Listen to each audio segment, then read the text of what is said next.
I lent my brother money to save his business. Years later, when I asked him to repay me, he said he was still struggling and the debt was ancient history. Then I saw photos from his beach trip and took legal action. I never imagined I'd be sharing this story, but watching my brother's luxury vacation postings on social media while he sits on $30,000 of my money has pushed me past my breaking point.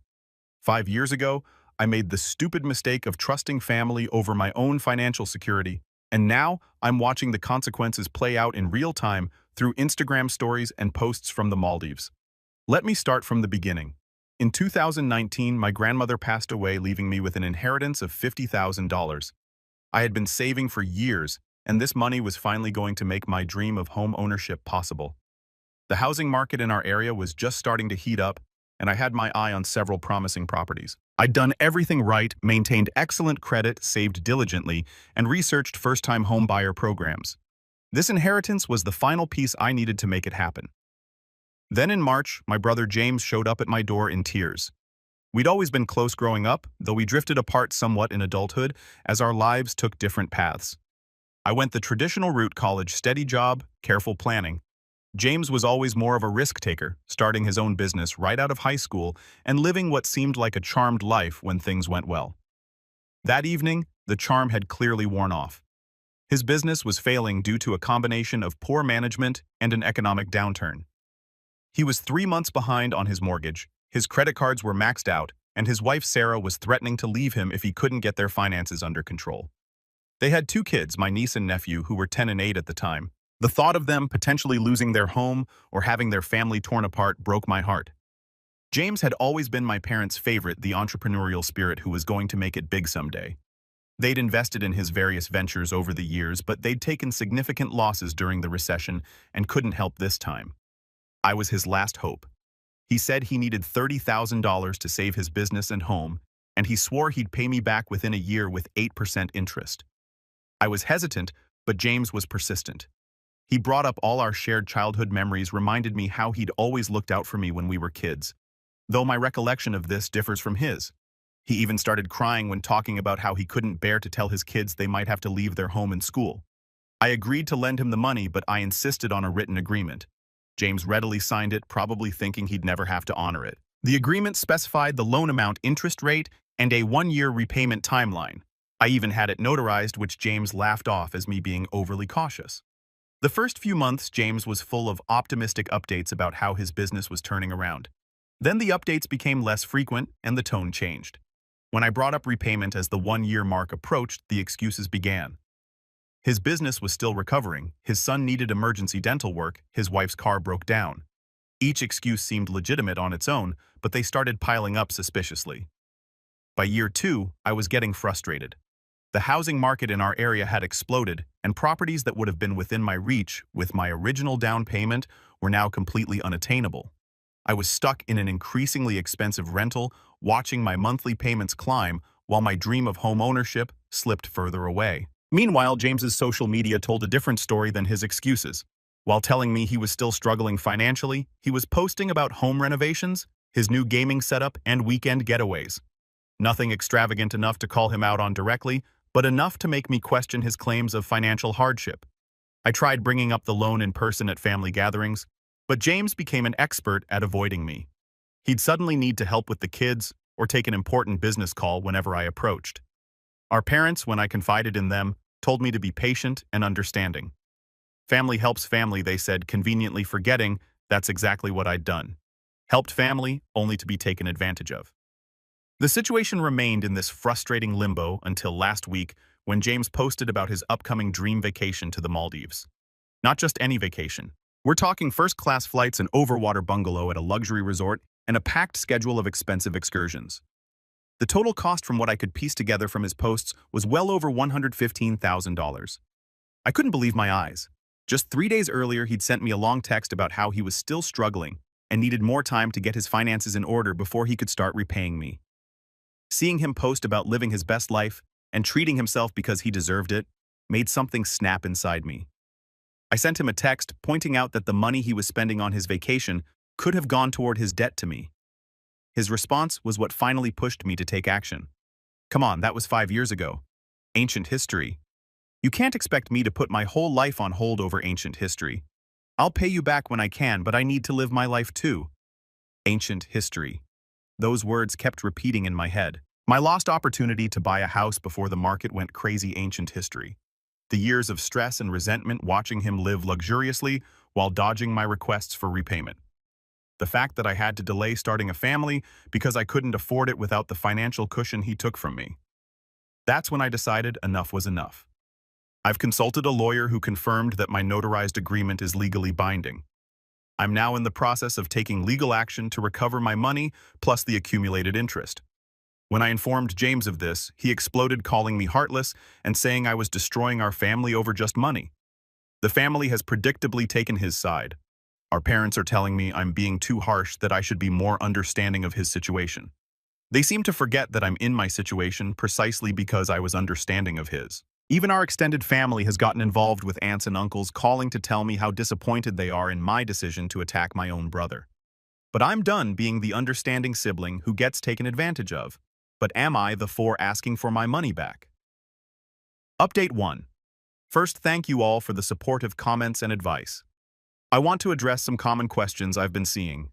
Yes, I have the loan agreement in writing and it was notarized. I know some people think I should have asked for collateral too, but honestly, I never imagined my own brother would do this to me. For those asking why I waited 5 years, I tried collecting numerous times throughout the years. I have documented evidence of at least 30 attempts to discuss repayment, all met with excuses or ignored. I was trying to be understanding because his family, which I now realize was a mistake. Several people suggest that I might be jealous of my brother's success. Let me be clear. I'm not jealous of someone who built their success on stolen money. I'm angry about being taken advantage of and watching him splash my money around on social media while I'm still dealing with the consequences of helping him. To those saying family is more important than money, where was that family loyalty when he was spending thousands on vacations instead of repaying me? Why am I the only one expected to sacrifice for family? And for everyone asking about my parents, yes, they've always favored James. I've gotten dozens of messages asking about the family dynamic, and you're right. This loan situation is just the latest example of a long pattern. Now on to the update. It's been 2 weeks since I sent the legal notice to James, and the resulting chaos in our family has surpassed even my worst expectations. I thought I was prepared for the fallout, but watching the people I've known my entire life choose sides in this conflict has been both enlightening and heartbreaking. The morning after my lawyer sent the notice, my phone exploded with notifications. James had apparently spent the night calling every family member in our contact list, spinning a tale of victimhood that conveniently omitted key details. According to him, his ungrateful sibling was trying to destroy him over an old family loan that he was always planning to repay. No mention of the Maldives vacation, the signed agreement, or the years of dodged responsibilities. My parents showed up unannounced at my apartment that evening. Mom was in tears, and Dad had the disappointed look I remembered from childhood, the one that used to make me cave instantly. They sat at my kitchen table and tried every emotional manipulation technique in their parental playbook. The conversation went about as well as you'd expect. My mother immediately started in on me. How could I be so heartless? He has children to think about? What kind of person tries to bankrupt their own brother over money? She'd raised me better than this. Of course I was being difficult about this. I was single. I didn't have any real responsibilities. But James had a family to support. She'd always thought I was selfish, but this was a new low even for me.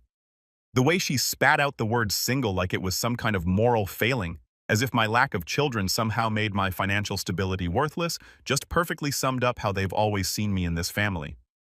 I reminded her that I also had life plans that were derailed by this loan, but she waved that off. You're single, you have time to recover. James has responsibilities. The fact that I'm single precisely because I couldn't afford to move forward with my life plans seemed lost on her. When I mentioned that James's recent vacation booking suggested he was doing just fine financially, Dad actually defended it. He works hard. He deserves to enjoy life a little. That's when I lost my patience and showed them the folder I'd been building, screenshots of James's social media posts over the past 5 years, showing a pattern of luxury purchases and vacations, texts and emails documenting my attempts to collect, and his increasingly dismissive responses, bank statements showing how my rental costs had increased while I remained unable to buy a home. Most importantly, a calculation of how much money I'd lost by not being able to buy a house when I originally planned to. Their responses were telling. Mom couldn't look at the evidence, literally turning away from my laptop screen. Dad examined everything carefully, but still insisted that there must be another way to resolve this without legal action. When I asked what that way might be given that I'd spent 5 years trying to resolve it amicably, he had no answer. They left shortly after with Mom in tears and Dad shaking his head, but not before Mom got in one last dig. I hope you're happy knowing you're tearing this family apart. When you're old and alone, remember this moment. Remember how you chose money over family. Rich coming from them considering they'd had no problem watching me struggle financially for years, while praising James for his business acumen built on my stolen money. Things got even worse when my sister-in-law, Sarah, started harassing me. She called me repeatedly, leaving increasingly hostile voicemails about how I was trying to destroy her family. "How dare you do this to us?" she screamed in one message. "Do you know how this is affecting our children? Their uncle is trying to bankrupt their parents over ancient history." When I didn't respond to her calls, she started texting me long paragraphs about how selfish and heartless I was. According to her, I was just jealous of their success and trying to tear them down because I couldn't stand to see them happy. She even had the audacity to suggest that I should be grateful they were finally living their best life because it meant they'd be able to pay me back eventually. "You're just bitter because you're still renting while we own our house," she wrote. "Maybe if you worked as hard as James instead of trying to leech off his success, you'd be able to afford your own home." Her message just pushed me to dig deeper into James's business finances, which I'd previously avoided out of respect for their privacy. What I found was infuriating. His business had actually recovered well after the initial crisis, the one that had prompted the loan. By the end of the first year, he was turning a healthy profit. By year 3, he'd expanded to a second location, all while telling me he was still struggling to make ends meet. And there was Sarah living off the profits of my stolen money while having the nerve to call me a leech. The most vindictive part of me wanted to post all of this evidence on social media, especially under his vacation photos, but my lawyer advised against it, saying it could potentially complicate the legal proceedings. Instead, I've been methodically documenting every accusatory text from relatives, every social media post, showing his spending, every email where he acknowledges the debt but refuses to pay. The most surreal moment came when James's latest vacation photos were posted while I was meeting with my lawyer. There he was lounging in an infinity pool overlooking the ocean, captioning it, "Living my best life, ignoring the haters." The timestamp showed he posted it during our scheduled meeting about his legal response to the lawsuit. My lawyer, reviewing the growing evidence of James's financial deception, seems increasingly confident about our case. The signed agreement, combined with documented proof of his ability to pay and his choice to spend money on luxuries, instead makes it pretty clear this isn't a case of can't pay but won't pay. As this update comes to a close, James has just filed his official response to the lawsuit. His lawyer arguments are as creative as his excuses for not paying, claiming the agreement was signed under duress, arguing that as a family member, I should have known it wasn't meant to be legally binding, even suggesting that my documentation of his spending amounts to harassment. But the most telling detail is buried in his financial disclosure. The Maldives vacation was paid for in full in cash just 2 days after he last texted me saying he couldn't afford to start repaying the loan. Some family members are still pushing me to drop the lawsuit, warning that I'll regret destroying the family over money. What they don't understand is that James already did that when he chose to exploit my trust and kindness. I'm not destroying anything. I'm just finally refusing to maintain the facade that everything is fine while being taken advantage of. The next hearing is scheduled for next week, and despite the emotional toll, I'm more determined than ever to see this through. I'll post another update after the hearing next week if there are any significant developments. Thank you all for the support and validation. It really helps knowing I'm not crazy for finally standing up for myself after all these years. Update 2. After my last update, things have gotten both better and worse, if that makes sense. The initial hearing was yesterday, and some interesting information has come to light that makes me even more certain I made the right decision in pursuing legal action. My lawyer had requested detailed financial records from James as part of the discovery process. What we found was far worse than I'd imagined. Not only had his business recovered within months of taking my loan, but he'd also been systematically hiding his true financial situation from everyone. Remember how Sarah had been harassing me about trying to bankrupt them? Turns out, James has been lying to her too about their finances, but in the opposite direction from how he was lying to me. To me, he's been claiming poverty and hardship. To Sarah and their friends, he's been bragging about business success and upcoming expansions. He's been maintaining two completely different narratives: the successful businessman for his social circle and the struggling entrepreneur for anyone he owes money to. The Maldives vacation that wasn't even their most expensive trip this year. They took a luxury cruise in January that cost nearly $20,000, but James kept it off social media because he was in the middle of telling me he couldn't even afford to start making small repayments. During the hearing, James tried to argue that the loan agreement shouldn't be enforceable because we're family, and he claimed he signed it under emotional duress. The judge wasn't impressed, especially when my lawyer presented evidence of his recent spending, alongside his texts claiming financial hardship. James's face when his bank statements were brought out in court, I wish I could frame that moment and hang it on my wall. The most infuriating part was learning that James had actually taken out a business loan 3 years ago to open his second location. He had no problem making regular payments on that loan, proving he could have been paying me back this entire time. When the judge asked him to explain why he prioritized the bank loan over his debt to me, his response was telling. The bank wouldn't understand about family circumstances like my sister should. My parents were in the courtroom too, though they hadn't told me they were coming. Mom kept making these little gasping sounds every time a new piece of evidence was presented, like she couldn't believe her precious son would do such things. Dad just sat there getting progressively redder in the face. I thought he was angry at James at first, but during the recess, he cornered me in the hallway and started whisper yelling about how I was humiliating the family by airing our dirty laundry in public. I didn't engage with him, just walked away like my lawyer advised, but I wanted to scream back that James had humiliated me for 5 years, watching me struggle with rising rent while he spent my money on luxury vacations. The family's reputation seemed to matter more to Dad than the fact that his son had essentially stolen $30,000 from his daughter. The real bombshell came when we discovered that James had used my loan as proof of assets when applying for his business loan. He'd actually listed it as a private investment in his business plan, not a personal loan, making it look like he had more capital than he did. So not only did he take my money under false pretenses, but he also used it to fraudulently obtain more money from the bank.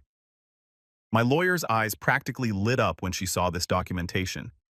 Sarah has suddenly gone quiet after weeks of harassing me. I'm guessing she finally saw the real financial documents and realized just how much her husband has been lying to everyone. I almost feel sorry for her, but then I remember all the nasty messages she sent me about being jealous of their success. The judge has ordered a full forensic accounting of James's business and personal finances for the past 5 years. James's lawyer tried to argue this was unnecessary, but given the evidence of financial deception already uncovered, the judge wasn't having it. We're scheduled for another hearing in 2 weeks once the accounting is complete. Family telling me I should be ashamed of myself for destroying my brother's reputation. Apparently, word has gotten around about what was revealed in court, but I didn't destroy anything. James did that himself when he chose to lie and deceive everyone for years. I'm just finally pulling back the curtain on his schemes. Some relatives have suggested I drop the case and accept a partial payment to keep the peace. They don't seem to understand that peace was never an option once I discovered the extent of James's deception. This isn't just about the money anymore. It's about holding him accountable for years of lies and manipulation. Update 3. The forensic accounting results are in, and my lawyer wasn't kidding when she hinted there would be more surprises. I needed a few days to process everything before writing this update, because what we uncovered goes beyond just my loan. For those asking in the comments about bank fraud, you were right. James didn't just use my loan as proof of assets for one business loan. He's been running a complex shell game, taking loans from multiple banks, using the same assets as collateral, including my investment. Each new loan was used partly to pay off previous ones, creating an illusion of successful business growth. My $30,000 was essentially the foundation for a house of cards that's now starting to collapse. The forensic accountant found that in the first year after taking my loan, James's business actually generated over $200,000 in profit.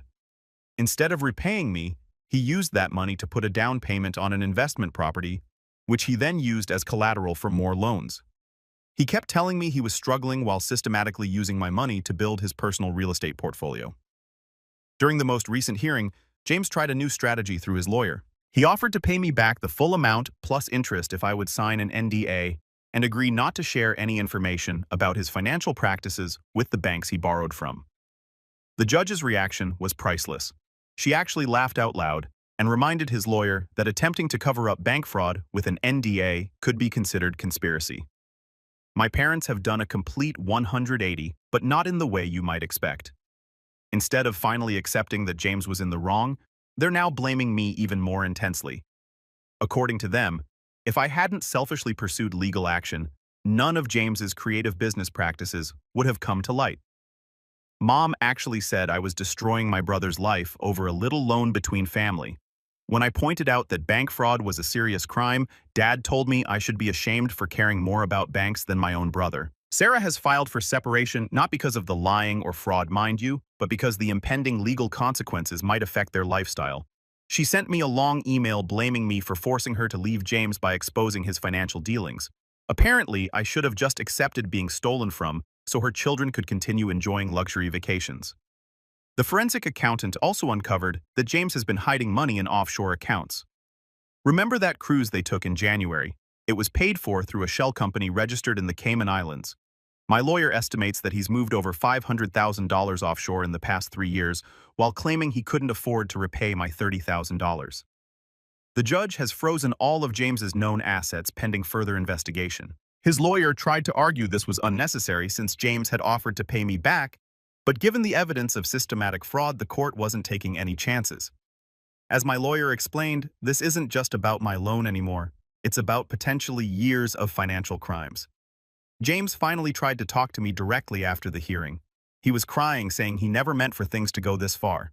He claimed he had always intended to pay me back, but the opportunities to grow his business kept coming up, and he convinced himself that building a bigger company would ultimately be better for everyone. When I asked why he spent money on luxury vacations instead of repaying me, he said he had to maintain appearances for business networking. The criminal investigation is now officially underway. My lawyer says I should prepare for this to get messier before it gets better. Some of James's business associates are already being questioned, and there's talk of a wider fraud investigation involving multiple banks. I'm trying to stay focused on the legal proceedings and not let the family drama consume me, but it's hard when my parents keep trying to guilt me into dropping everything before it's too late. Too late for what? For James to avoid consequences. For the truth about his business practices to stay hidden. My lawyer has advised me not to post any more specific details about the ongoing investigation, so my next update might take a while. I just want to thank everyone for their support and advice. For those asking, yes, I'm in therapy, and it's helping me process all of this. And no, I don't regret pursuing legal action. If anything, finding out the true extent of James's deception has only confirmed I made the right choice. Update 4. Final update. It's been almost 2 years since my last update, and I can finally share what happened. A lot has changed in this time, and I've waited until everything was fully settled legally before posting this final update. The criminal investigation into James's financial dealings revealed even more than the forensic accounting had shown. Over the past 5 years, he had taken out multiple loans using the same collateral, created fake business documentation, and misrepresented his assets to several banks. My $30,000 loan was just the tip of the iceberg. He had been running what essentially amounted to a Ponzi scheme, using new loans to pay off old ones while pocketing the difference. James ended up accepting a plea deal. He's facing 2 years in prison with the possibility of early release plus hefty fines and restitution payments to various banks. The judge ordered him to liquidate his assets to pay back his debts, including my loan. I finally received my $30,000 back plus the accumulated interest and legal fees. My parents have had a complete breakdown over this. Mom hasn't stopped crying since the sentencing, and Dad hasn't spoken to me in weeks. They're selling their house to help pay for James's legal fees and moving into a smaller place. Every time I think about how they're sacrificing their retirement to clean up James's mess while still defending his actions, I feel a mixture of sadness and frustration. Sarah finalized her divorce from James last month. She's been telling everyone who will listen that she had no idea about his financial dealings and that she's the real victim here. Considering she was happily spending money on luxury vacations while harassing me about wanting my loan repaid, I find that hard to believe. She's moved in with her parents and is trying to maintain the lifestyle she's used to by demanding excessive alimony despite the fact that most of James's assets are being seized to pay his debts.